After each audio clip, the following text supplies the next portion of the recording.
guys. Every year I have students walking into my classroom, and many of them, I think, have a good idea of what to expect. But I always have those who have no idea what's in front of them when they walk through that door. And in between, there's a lot of students who all have a lot of questions. And so the purpose of this video is to look at some of the questions you might have before you walk into your APUSH class.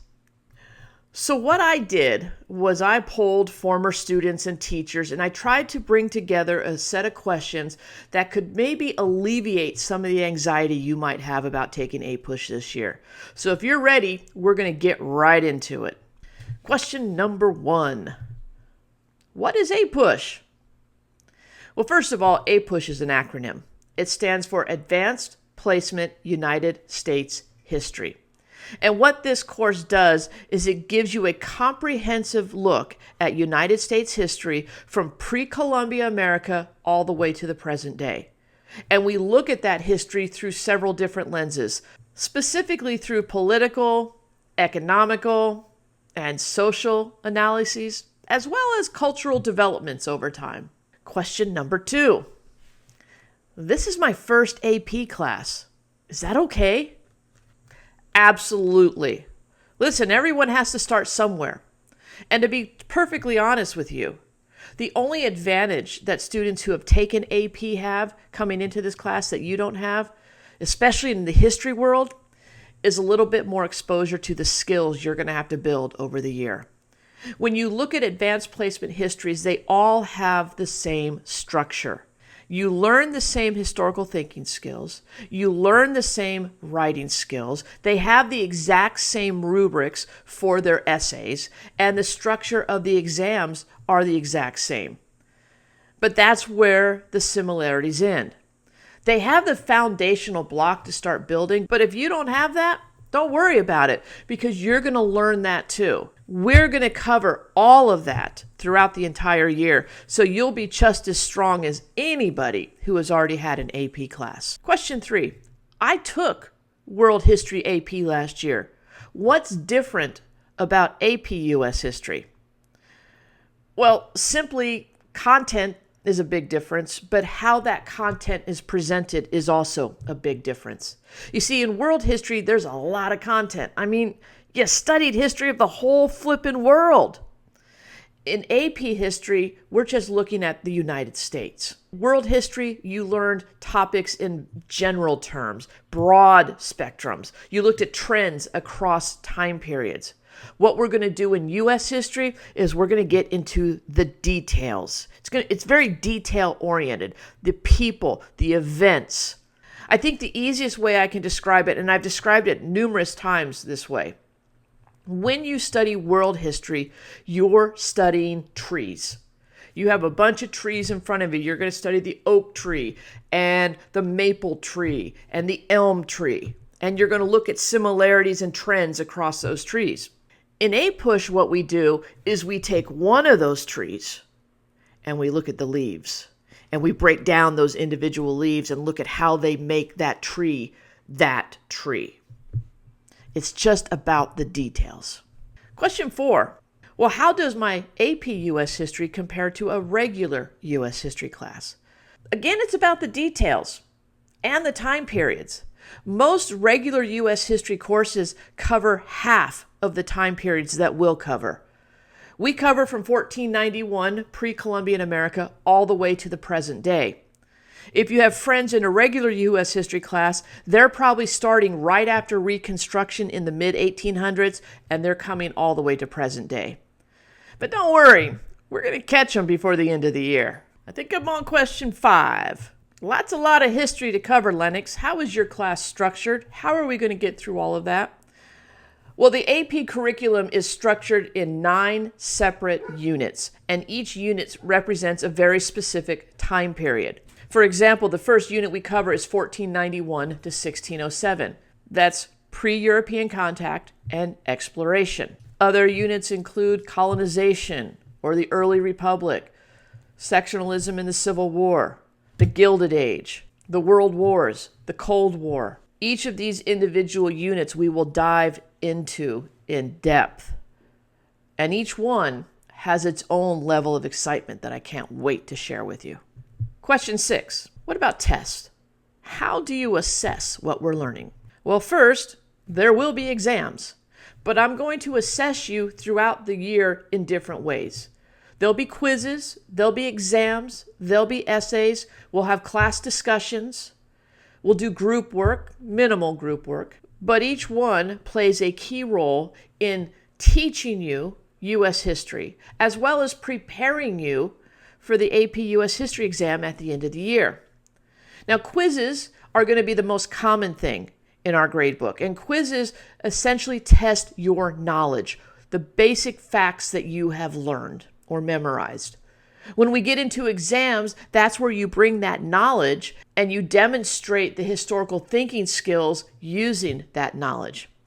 Essays are where we kind of wrap it all up. Essays are where you learn to make an historical argument using knowledge and facts, as well as those historical thinking skills. All of this contributes to your learning as well as success on the AP exam when we get to the spring. Question 7.